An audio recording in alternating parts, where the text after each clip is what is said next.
কন্যার চিরল বিরল চুল, তাহার কেশে জবা ফুল।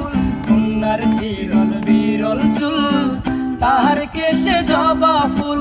সেই ফুল পানিতে ফেলা কন্যা